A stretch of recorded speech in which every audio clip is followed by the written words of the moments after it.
करेंगे सीएम धामी। सचिवालय में करेंगे शासकीय कार्य। शाम 4:30 बजे हाई पावर कमेटी की बैठक करेंगे।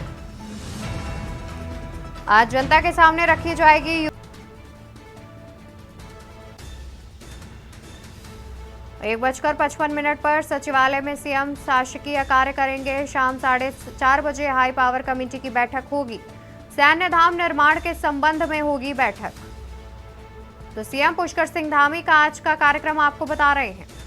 सुबह 11:30 बजे कावड़ मेले की समीक्षा करेंगे सीएम। मेले की तैयारियों को लेकर समीक्षा बैठक करेंगे सीएम।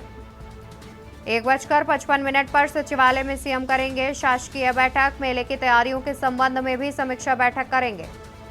1:55 पर सचिवालय में सीएम शासकीय बैठक करेंगे। हाई पावर कमेटी की भी बैठक का होना है आयोजन। सैन्य धाम निर्माण के संबंध में होगी बैठक। तो सीएम पुष्कर सिंह धामी का आज का कार्यक्रम आपको बता रहे हैं। सुबह 11:30 बजे कावड़ मेले की समीक्षा करेंगे सीएम पुष्कर सिंह धामी। मेले की तैयारियों को लेकर समीक्षा बैठक करेंगे सीएम।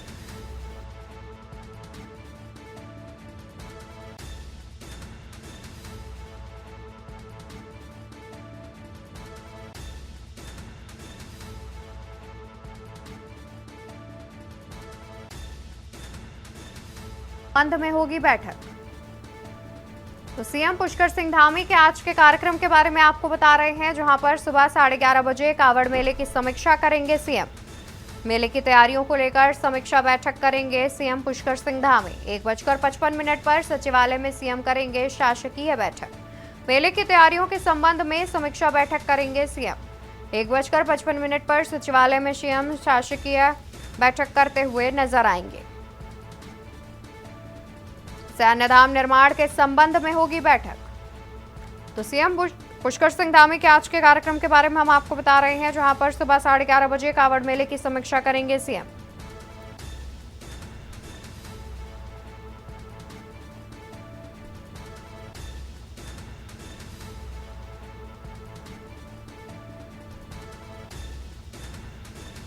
ज्यादा जानकारी के लिए हमारे साथ संवाददाता अंकित काला जुड़े हुए हैं। अंकित, देखा जाए तो कावड़ मेले की जिस तरीके से शुरुआत होने वाली है, इसको लेकर के मुख्यमंत्री पहले से ही बैठक कर रहे हैं। क्या कुछ अधिक जानकारी है इस पर? देखिए, इसी माह कावड़ मेले का शुभारंभ होने जा रहा है। इसको लेकर के राज्य सरकार की ओर से पूरी तैयारी की जा रही है। कोशिशें की जा रही है कि किसी प्रकार का कोई व्यवधान इस दौरान ना आए। तमाम जो शिव के भक्त हैं उन सभी को सभी सुविधाएं जो है वो मुहैया कराई जा सके राज्य सरकार की ओर से। और इसी के मद्देनजर आज मुख्यमंत्री पुष्कर सिंह धामी अधिकारियों की एक महत्वपूर्ण बैठक लेने वाले हैं। आपसे थोड़ी देर में मुख्यमंत्री पुष्कर सिंह धामी हरिद्वार पहुंचने वाले हैं अवंतिका, और यहाँ पर शासन के उच्च अधिकारी रहेंगे। राज्य के डीजीपी अभिनव कुमार रहेंगे। इसके अलावा भी तमाम जो उच्च अधिकारी हैं वो इस बैठक बिल्कुल में उपस्थित अंकित, रहेंगे। देखा जाए तो बैठक ली जाएगी। और इसके अलावा देखें जिस तरीके से मॉनसून सीजन चल रहा है, इस दौरान भूस्खलन की भी जो कई बातें हैं वो सामने आ रही हैं उत्तराखंड में, जहां पर मार्ग जो है वो बाधित हो रहे हैं। तो क्या बैठक में इसको लेकर के भी चर्चा की जाएगी, जिससे कावड़ यात्रा के दौरान कुछ इस प्रकार की परेशानी ना हो? बिल्कुल अवंतिका, आपने सही कहा। देखिए, मानसून की भारी बारिश चल रही है और इसकी वजह से पहाड़ों के साथ ही जो तमाम जो मैदानी क्षेत्र हैं यहाँ पर बड़ी संख्या में जो मार्ग हैं वो बाधित चल रहे हैं।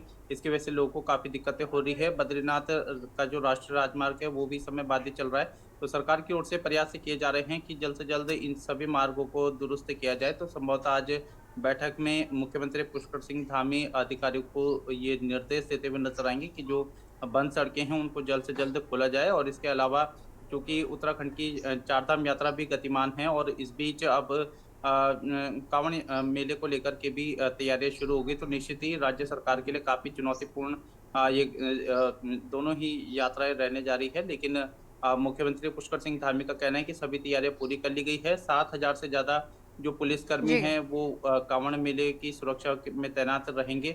इसके अलावा सभी राज्यों के साथ बैठकें की जा चुकी है और कोशिश यही की जाएगी कि जितने भी जो शिव के भक्त आ रहे हैं उनको किसी प्रकार की समस्या ना हो। जाम की जो समस्या है विशेषकर ऋषिकेश में, हरिद्वार में और तमाम अन्य क्षेत्रों में जो जाम की समस्या देखने को मिलती है वो जाम की समस्या ना देखने को मिले, उसके लिए एक रूट प्लान जो है वो तैयार किया जाएगा।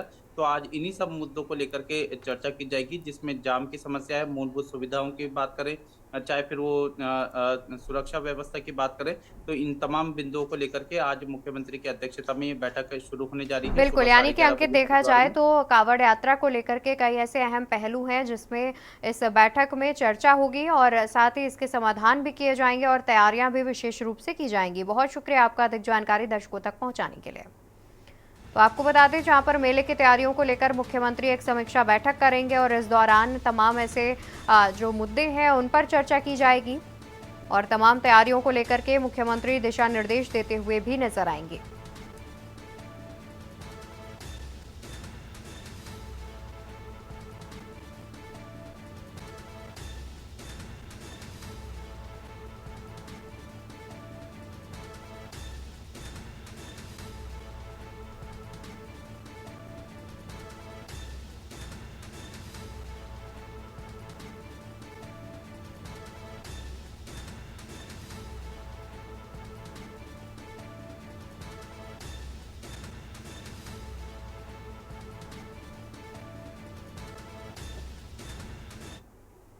तो वहीं समान नागरिक संहिता की पूरी रिपोर्ट आज होगी जारी। यूसीसी की पूरी रिपोर्ट आज आम लोगों के लिए होगी उपलब्ध। सरकार ने रिपोर्ट को पब्लिक डोमेन में उपलब्ध कराने का फैसला लिया है। धामी सरकार ने 27 मई 2022 को बनाई थी कमेटी। यूसीसी की रिपोर्ट आज आम लोगों के लिए होगी उपलब्ध। सरकार ने रिपोर्ट को पब्लिक डोमेन में देने का लिया फैसला। धामी सरकार ने 27 मई 2022 को कमेटी बनाई थी। यूसीसी का ड्राफ्ट तैयार करने के लिए कमेटी बनी थी। रिटायर्ड जस्टिस की अध्यक्षता में बनी थी कमेटी। 2 फरवरी को सरकार को यूसीसी की सौंपी थी रिपोर्ट। सरकार ने 7 फरवरी को कराया था पारित। 11 मार्च को राष्ट्रपति ने विधेयक पर लगाई थी मुहर। सरकार अब यूसीसी की नियमावली कर रही है तैयार। अक्टूबर तक इसके तैयार होने की पूरी उम्मीद है। सीएम ने अक्टूबर में इसे लागू करने का किया है ऐलान। सरकार ने अभी तक रिपोर्ट के मुख्य अंश किए हैं जारी। आज दोपहर 12:30 बजे कमेटी ने बुलाई है प्रेस कॉन्फ्रेंस। तो समान नागरिक संहिता यानी यूसीसी की रिपोर्ट आज होगी जारी। यूसीसी की रिपोर्ट आज आम लोगों के लिए उपलब्ध हो जाएगी। सरकार ने रिपोर्ट को पब्लिक डोमेन में देने का फैसला लिया है। धामी सरकार ने 27 मई 2022 को बनाई थी कमेटी।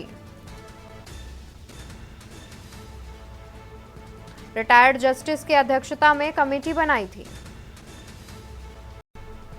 और ज्यादा जानकारी के लिए हमारे साथ संवाददाता अंकित काला जुड़ेंगे। और अंकित, यूसीसी को लेकर के आज देखा जाए तो शाम को रिपोर्ट जो है वो पब्लिक अंकित देखा जाए तो यूसीसी की जो रिपोर्ट है वो पब्लिक डोमेन में देने की बात सामने आ रही है। इस पर क्या कुछ अधिक जानकारी है?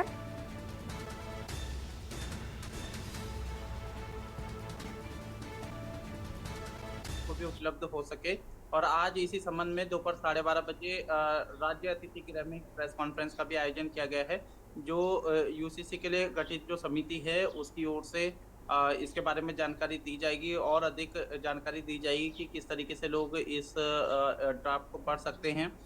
धामी सरकार ने जो जस्टिस रंजना प्रकाश देसाई हैं जी। उनकी अध्यक्षता में 5 सदस्यीय कमेटी का गठन किया था। इस समिति की ओर से एक रिपोर्ट धामी सरकार को सौंपी गई थी। उसके बाद धामी सरकार ने विधानसभा में इसको पारित कराने के बाद राष्ट्रपति से भी इसकी मंजूरी हो चुकी है। तो निश्चित ही अब सरकार इसकी नियमावली पर फिलहाल काम कर रही है अवंतिका, और ऐसा माना जा रहा है कि अक्टूबर तक सरकार इसकी नियमावली को तैयार कर देगी और इससे पहले धामी सरकार जो यूसीसी का ड्राफ्ट है, जो भी उसमें बातें रखी गई है उसको आज पब्लिक डोमेन में सार्वजनिक करने जा रही है। मुख्यमंत्री के निर्देश के बाद समिति की ओर से एक प्रेस कॉन्फ्रेंस का आयोजन किया गया है, जिसके बाद जो तमाम जो जनमानस है वो इसकी वेबसाइट के माध्यम से भी और अन्य माध्यमों से भी यूसीसी के पूरे ड्राफ्ट को पढ़ सकते हैं और इसके बाद धामी सरकार इस यूसीसी की नियमावली पर फिलहाल मंथन कर रही है और माना जा रहा है कि अक्टूबर तक नियमावली भी बन करके तैयार हो जाएगी। बिल्कुल, और साथ ही देखा जाए तो अक्टूबर तक यूसीसी लागू करने की भी बात जो है वो सामने आ रही है, यानी कि नियमावली बनने की बात सामने आ रही है। बहुत शुक्रिया आपका अधिक जानकारी दर्शकों तक पहुंचाने के लिए। तो आपको बता दें कि आज यूसीसी की रिपोर्ट पब्लिक डोमेन के साथ धामी सरकार जो है वो शेयर करेगी, जहां पर जनसंवाद कार्यक्रम में करीब 2 लाख से ज़्यादा लोगों के सुझाव सामने आए थे। 2 फरवरी को सरकार ने यूसीसी की रिपोर्ट सौंपी थी और 7 फरवरी को यूसीसी पारित कराया था। वहीं 11 मार्च को राष्ट्रपति ने विधेयक पर मुहर लगाई थी। वहीं सरकार अब यूसीसी की नियमावली तैयार कर रही है। अक्टूबर तक इसके तैयार होने की पूरी उम्मीद भी जताई जा रही है।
वहीं इसी बीच राजधानी दिल्ली से एक बड़ी खबर सामने आ रही है, उसका रुख कर लेते हैं। दिल्ली से बड़ी खबर आपको बताएंगे। राजधानी दिल्ली से बड़ी खबर, जहां केजरीवाल को सुप्रीम कोर्ट से मिली अंतरिम जमानत। बड़ी खबर, सीएम केजरीवाल को मिली अंतरिम जमानत। जब तक बड़ी बेंच सुनवाई करेगी तब तक मिली है जमानत। दिल्ली से इस वक्त की बड़ी खबर आपको बता रहे हैं, जहां पर दिल्ली के मुख्यमंत्री अरविंद केजरीवाल को सुप्रीम कोर्ट से अंतरिम जमानत दी गई है। सीएम केजरीवाल को मिली है अंतरिम जमानत। जब तक बड़ी बेंच सुनवाई करेगी तब तक सीएम अरविंद केजरीवाल को मिली है जमानत। तो मुख्यमंत्री अरविंद केजरीवाल को सुप्रीम कोर्ट से मिली है अंतरिम जमानत। शराब नीति घोटाले में दिल्ली के मुख्यमंत्री अरविंद केजरीवाल को सुप्रीम कोर्ट ने अंतरिम जमानत दे दी है।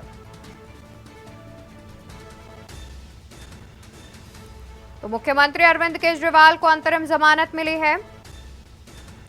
ज्यादा जानकारी के लिए हमारे साथ विशेष संवाददाता अखिलेश सिंह जुड़े हुए हैं। अखिलेश जी, देखा जाए तो अंतरिम जमानत जो केजरीवाल को दे दी गई है, वहीं कोर्ट ने यह भी कहा है कि हम मामला बड़ी बेंच को ट्रांसफर कर रहे हैं, वो चाहे तो इसमें बदलाव कर सकते हैं। सुप्रीम कोर्ट ने आज अरविंद केजरीवाल की जमानत याचिका पर सुनवाई की। साथ ही ईडी के द्वारा जो इनको गिरफ्तारी थी, उस गिरफ्तारी को लेकर सुप्रीम कोर्ट की जब बेंच ने सुनवाई की तो अरविंद केजरीवाल, दिल्ली के मुख्यमंत्री और आम आदमी पार्टी के राष्ट्रीय संयोजक को आज आबकारी नीति के मामले में जो इन पर आरोप लगे थे कि कथित इसमें घोटाला हुआ है, उसमें सुप्रीम कोर्ट ने अंतरिम जमानत दे दी है। इसके साथ ही साथ सुप्रीम कोर्ट ने एक और फैसला बड़ा दिया है। अरविंद केजरीवाल के इसी जमानत के साथ साथ सुप्रीम कोर्ट ने कहा है कि ईडी ने उनकी जो गिरफ्तारी की थी, उसको जो चुनौती अरविंद केजरीवाल ने दी है, उस याचिका पर भी अब आगे सुनवाई होगी और उसको एक बड़ी बेंच को ट्रांसफर कर दिया है। यानी जो आज अंतिम जमानत अरविंद केजरीवाल को मिली है, उसके साथ ही साथ जो उनकी चुनौती वाली याचिका है, उसमें उसकी भी एक बड़ी बेंच सुप्रीम कोर्ट को ट्रांसफर की है। अब अगली सुनवाई उस बेंच में होगी। इससे लगता है कि अरविंद केजरीवाल को आज बड़ी राहत और आम आदमी पार्टी को भी बड़ा आज राहत महसूस करने का ये मौका सुप्रीम कोर्ट की तरफ से मिला है। और जो सुप्रीम कोर्ट की जो अंतरिम जमानत आज मिली है, उसका आदेश जब तिहाड़ जेल तक पहुंचेगा तो उम्मीद की जा रही है कि शाम तक अरविंद केजरीवाल की रिहाई हो सकती है। अगर इसको लेटने में टाइम लगता है पहुंचने में, तो कल रिहाई संभव होगी। बिल्कुल बिल्कुल, बहुत शुक्रिया अखिलेश जी आपका। However, in the interim, the court has observed that Mr. Kejriwal has already undergone substantial amount of incarceration and therefore directed his immediate release in the Enforcement Directorate case. and therefore, insofar as his arrest under Enforcement Directorate is concerned, it has been directed that he should be immediately released. Now that obviously in normal circumstances would have meant that he would be released from jail immediately. However, after the trial court had granted, the vacation bench of the trial court had granted him bail, the CBI had also arrested him. Therefore, he's also been arrested by CBI in a separate, although connected case, but that's technically a separate case. Mr. Kejriwal has initiated proceedings against that also, that is pending and coming before High Court on 17th.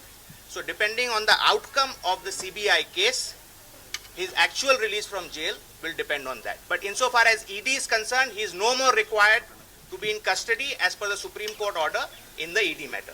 Now, insofar as Hindi, Mr. Vivek Jain. देखिए supreme court में हमारी याचिका के अंदर 2 grounds थे, हमारे 2 grounds थे। एक ग्राउंड था मेरिट के ऊपर कि on the merits it is not required to be arrested. दूसरा था ग्राउंड की नेसेसिटी क्या है अरेस्ट की, जरूरत क्या है अरेस्ट की। जरूरत वाला पॉइंट हमने इसलिए रेस किया था क्योंकि एनफोर्समेंट डायरेक्टरेट के पास एविडेंस बहुत पहले से थे, इसलिए हमने एक क्वेश्चन रेस किया था कि नेसेसिटी ऑफ अरेस्ट की जरूरत कहां से आ गई जब आपके पास एविडेंस बहुत पहले से थे। सुप्रीम कोर्ट ने हमारी याचिका पे ये क्वेश्चन कंसीडर किया है कि हाँ, necessity of arrest should have been considered. IO को कंसीडर करना चाहिए था कि जरूरत है या नहीं है अरेस्ट करने की, और इसी पॉइंट के ऊपर सुप्रीम कोर्ट ने नेसेसिटी ऑफ अरेस्ट के ऊपर की जरूरत थी या नहीं थी, आईओ ने अपनी जो उनका डिस्क्रेशन है सही तरीके से एक्सरसाइज किया है या नहीं किया है, ये सोचते हुए कि जरूरत है या नहीं है, इस क्वेश्चन को उन्होंने लार्जर बेंच के ऊपर रेफर कर दिया है। लार्जर बेंच इसके पैरामीटर्स निकालेगी कि भाई नेसेसिटी ऑफ अरेस्ट का क्या मतलब है और आईओ को क्या क्या सोच के और जरूरत है अरेस्ट की या नहीं है, इसके ऊपर देखकर ही अरेस्ट करना है। अब क्योंकि मामला अब लार्जर बेंच में लंबित हो गया है, इसलिए सुप्रीम कोर्ट ने कहा है क्योंकि बहुत देर से अनसाइड है, 21 मार्च से वो अंदर है, इसलिए पीएमएलए वाले मैटर के अंदर उन्हें इंतरिम जमानत दी जाती है और पीएमएलए वाले मैटर के अंदर अब अरविंद केजरीवाल को बेल मिलेगी। As far as CBI is concern, CBI का मैटर अभी भी लंबित है, उसके अंदर हमारी याचिका हाईकोर्ट के अंदर अभी पेंडिंग है जो 17 तारीख को आ रही है। उस पर डिपेंड करेगा कि वो एक्चुअल में केजरीवाल साहब बाहर आएंगे या नहीं आएंगे। As far as PMLA is concern, the matter is over. As far as his interim bail is concern, he is out on bail. Thank you बिल्कुल, तो राजधानी दिल्ली से एक बड़ी खबर सामने आ रही है जहां पर मुख्यमंत्री अरविंद केजरीवाल को जमानत मिल गई है और फिलहाल बड़ी बेंच सुनवाई करेगी, उसके बाद इस फैसले में बदलाव लिया जा सकता है, लेकिन फिलहाल के लिए उन्हें अंतरिम जमानत दे दी गई है। सुप्रीम कोर्ट से मुख्यमंत्री अरविंद केजरीवाल को अंतरिम जमानत दे दी गई है। खबर हम आपको बता रहे हैं जहां पर दिल्ली के मुख्यमंत्री अरविंद केजरीवाल को सुप्रीम कोर्ट ने अंतरिम जमानत दे दी है। शराब नीति घोटाले मामले में उन्हें अंतरिम जमानत मिली है। वहीं कोर्ट की ओर से कहा गया कि हम मामला बड़ी बेंच को ट्रांसफर कर रहे हैं, वो चाहे तो इसमें बदलाव कर सकते हैं।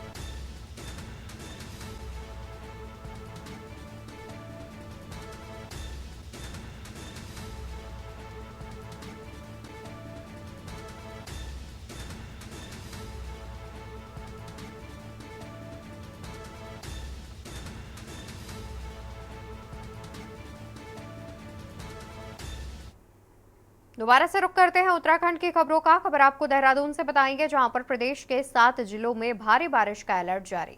मौसम विज्ञान केंद्र देहरादून ने जारी किया है अलर्ट। देहरादून, पौड़ी, टिहरी, हरिद्वार पर अलर्ट किया गया है जारी। तो वहीं नैनीताल, उधम सिंह नगर, चंपावत के लिए भी अलर्ट जारी हुआ है।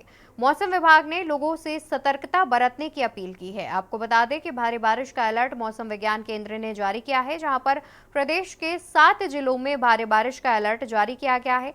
मौसम विज्ञान केंद्र देहरादून ने जारी किया है अलर्ट। देहरादून, पौड़ी, टिहरी, हरिद्वार में अलर्ट किया गया है जारी। वहीं नैनीताल, उधम सिंह नगर, चंपावत के लिए भी अलर्ट किया गया है जारी। मौसम विज्ञान केंद्र देहरादून ने अलर्ट किया है जारी। देहरादून, पौड़ी, टिहरी, हरिद्वार में अलर्ट किया गया है जारी। नैनीताल, उधम सिंह नगर, चंपावत के लिए अलर्ट हुआ है जारी। मौसम विभाग ने लोगों से सतर्कता बरतने की अपील भी की है। प्रदेश के 7 जिलों में भारी बारिश का अलर्ट जारी। मौसम विज्ञान केंद्र देहरादून ने जारी किया अलर्ट। देहरादून, पौड़ी, टिहरी, हरिद्वार में अलर्ट हुआ जारी। नैनीताल, उधम सिंह नगर, चंपावत के लिए भी अलर्ट हुआ जारी। मौसम विज्ञान केंद्र देहरादून ने जारी किया अलर्ट। देहरादून, पौड़ी, टिहरी, हरिद्वार में अलर्ट हुआ जारी। नैनीताल, उधम सिंह नगर में भी अलर्ट किया गया जारी। मौसम विभाग ने लोगों से सतर्कता बरतने की अपील भी की है। प्रदेश के 7 जिलों में भारी बारिश का अलर्ट हुआ है जारी। मौसम विज्ञान केंद्र देहरादून ने अलर्ट किया है जारी। देहरादून, पौड़ी, टिहरी, हरिद्वार में अलर्ट हुआ जारी। नैनीताल, उधम सिंह नगर, चंपावत के लिए भी अलर्ट हुआ है जारी। मौसम विज्ञान केंद्र देहरादून ने अलर्ट जारी किया है।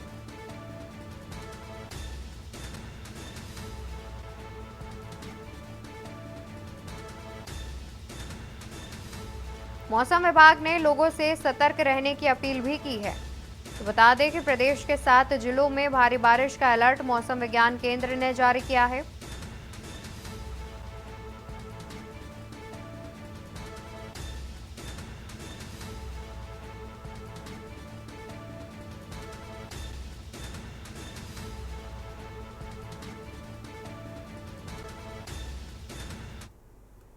तो वहीं कांग्रेस ने मुख्यमंत्री सहित विधायकों के दिल्ली में केदारनाथ के प्रतीकात्मक मंदिर के शिलान्यास समारोह में शामिल होने पर सवाल उठाए हैं। मुख्य प्रवक्ता गरिमा मेहरा दसौनी ने पत्रकार वार्ता में इसे आस्था पर चोट करार दिया। उन्होंने कहा कि भाजपा ने पहले वैदिक परंपरा के विपरीत 4 शंकराचार्यों के अलावा अपने दर्जनों शंकराचार्य बनाए। इसी तरह अब ज्योतिर्लिंगों की महिमा के साथ भी खिलवाड़ किया जा रहा है। हमें तो अपनों ने लूटा, गैरों में कहाँ दम था। हमारी तो किश्ती वहाँ डूबी जहाँ पानी कम था। ईश्वर मुख्यमंत्री और उनके तमाम विधायकों को सद्बुद्धि दे जो इस तरह का कृत्य दिल्ली में करके आए हैं। उत्तराखंड के चारों धाम, उत्तराखंड को देवभूमि इसीलिए कहा जाता है क्योंकि यहाँ 4 धाम विराजते हैं, और आप उसको डेंट पहुँचाते हुए दिल्ली में केदारनाथ का रेप्लिका का शिलान्यास करते हुए आए हैं। भोले शंकर के बारे में सबको पता है कि भोलेनाथ तो हिमालय में विराजते हैं, भोलेनाथ तो तपस्या हिमालयों में करते हैं, अब दिल्ली गाजियाबाद में भी पाए जाएंगे। तो ऐसे में कहीं ना कहीं मुझे लगता है कि बहुत बड़ा मजाक और बहुत बड़ा आस्था के साथ खिलवाड़ किया है मुख्यमंत्री पुष्कर सिंह धामी और उनकी तमाम जो किचन कैबिनेट है उसने, और इसका विरोध होना चाहिए। हम इसका पुरजोर विरोध करते हैं कि आप जो है ये कोई जियो या किसी वेस्ट साइड वगैरह का आउटलेट नहीं है कि आप पूरे देश भर में खोलते चले जाएंगे। लोगों की प्रगाढ़ आस्था है केदारनाथ धाम में, और आज का नहीं, आदिकाल पुराना हमारा ये मंदिर है। कुंडेश्वरी स्थित उप संभागीय परिवहन विभाग की नई बिल्डिंग में उप संभागीय अधिकारी विमल पांडे ने अपने स्टाफ और समाज सेवी संस्था खालसा फाउंडेशन के सदस्यों के साथ पौधारोपण किया। इस अवसर पर परिवहन अधिकारी विमल पांडे ने बताया कि ARTO कार्यालय की नई बिल्डिंग का कार्य अंतिम चरण में चल रहा है। काफी समय से विभाग किराए की बिल्डिंग से काम चला रहा है और कुछ दिनों के पश्चात परिवहन विभाग अपनी सरकारी बिल्डिंग में स्थानांतरित हो जाएगा। वहीं परिवहन विभाग में कार्य करने आने वाले लोगों को गर्मी से राहत देने के उद्देश्य से पौधारोपण का कार्यक्रम आयोजित किया गया। इस पौधारोपण में खालसा फाउंडेशन ने पूरा सहयोग दिया।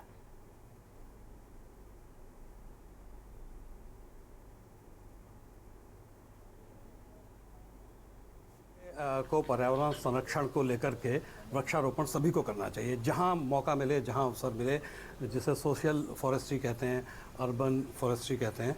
इसको बढ़ावा देने के उद्देश्य से भी हमने ये प्लान किया कि इस बरसात में हम अधिकाधिक वृक्षारोपण करें। और फिर हमारा चूँकि नया ऑफिस बन रहा है और कुछ ही समय में हम लोग यहाँ पर शिफ्ट होने जाएंगे, लोग भी आएंगे, तो लोगों को छाया भी मिले, फल भी मिले और एक हरियाली भी मिले, उनको अच्छा माहौल मिले, सुंदरता मिले। उसके उद्देश्य से भी हम इस नए ऑफिस में वृक्षारोपण के कार्यक्रम को कर रहे हैं। इसमें हमने कनेर के वृक्ष और नीम के पौधे, वट का पौधा और पारिजात के पौधे और इस प्रकार के विभिन्न फलदार और छायादार वृक्षों का रोपण यहाँ पर हमारे और हमारे अन्य स्टाफ के द्वारा किया जा रहा है। खालसा फाउंडेशन इसमें हमें पूरा सहयोग कर रही है और खालसा फाउंडेशन के सहयोग से ही ये वृक्षारोपण का कार्यक्रम आज किया जा रहा है। उत्तराखंड की 2 विधानसभा मंगलौर और बद्रीनाथ विधानसभा में चुनाव संपन्न हो गए हैं। मंगलौर विधानसभा के उपचुनाव में 68.24% मतदान हुआ और बद्रीनाथ सीट पर 51.43% मतदान हुआ है। वहीं अब राजनीतिक पार्टियों द्वारा उत्तराखंड की इन दोनों सीटों पर जीत के दावे किए जा रहे हैं। बीजेपी विधायक विनोद चमोली का कहना है कि हम उत्तराखंड की दोनों विधानसभा सीट जीत रहे हैं और खासकर मंगलौर सीट पर हम प्रचंड जीत हासिल करने जा रहे हैं। उन्होंने कांग्रेस पर आरोप लगाते हुए कहा कि मंगलौर सीट पर बीजेपी के पक्ष में मत प्रतिशत बढ़ाने की वजह से कांग्रेस बौखलाई हुई है और मंगलौर सीट पर फिर से चुनाव कराने की मांग कर रही है।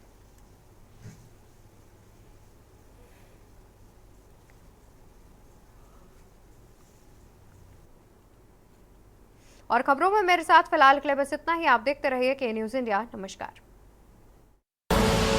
आप देख रहे हैं के न्यूज़, खबरों का सारथी।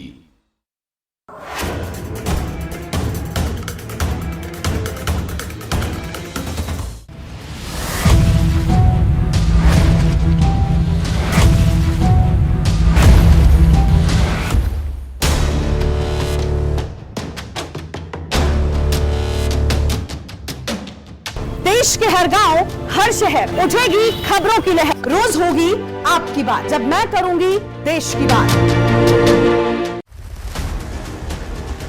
जनता के मुद्दे, जनता की बात, सरकार का रवैया, जनता की पुकार। इत की बात ना उत की बात, हम करेंगे जनहित की बात। के न्यूज़ रखता है सबसे सरोकार। आप देख रहे हैं के न्यूज़, खबरों का सारथी।